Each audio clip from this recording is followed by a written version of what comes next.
খেয়াল করে দেখেন। বলো বৌমা। আমি একটু আমার বোনের বাসায় যাচ্ছি, আর ওয়াশরুমে কিছু কাপড় চোপড় ভিজানো আছে, আপনি একটু ধুয়ে দিয়েন তো, আর ঘরটা একটু পরিষ্কার করে দিয়েন।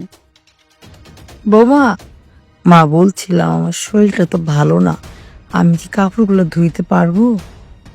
শুনেন মা, আমি তো আপনাকে একবারে ধুইতে বলিনি, আস্তে আস্তে ধুয়ে দিবেন।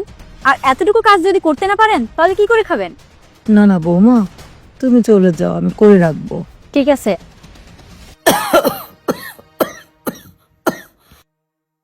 তাহলে এই ব্যাপার, তুই মার কাছে থাক।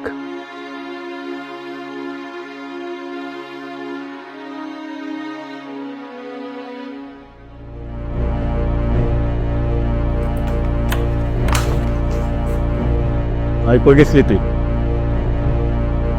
বোনের বাসায়। বোনের বাড়িতে গেছিলি?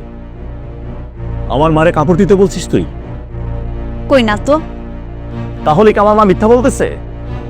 তোমার মা তো সবসময় মিথ্যা কথা বলে আমাকে ফাঁসানোর জন্য। আমার মা মিথ্যা কথা বলে? কদিন যাবত আমি তোর স্বভাব চরিত্র দেখতেছি, তুই আমার মার সাথে কেমন ব্যবহার করস, কি আচরণ করস, সেটা আমি দূর থেকে সব ফলো করি। আজকে তোর জন্য আমার মা মারা যাইতো, তারে ডাক্তার বলছে রেস্ট করতে, আর তুই কিনা আমার মাকে দিয়ে কাজ করাচ্ছিস। হ্যাঁ, আমার মা তোর কাপড় চোপড় দিয়ে সাদে রোদিতে যে মাথা ঘুরে পড়ে যেতে দিয়েছিল সিঁড়ির মধ্যে, আজকে যদি আমার মার কিছু একটা হয়ে যেত, তোর কি হতো? তুই আজকের মধ্যে কাপড় চোপড় গুছিয়ে তোর বাপের বাড়ি চলে যাবি। আমি তোর বাপ মার সাথে একটা বুঝপাড়া করে তারপরে তো আমি ঘরে আনবো। যা, তুই দেখি কেমনে থাকস।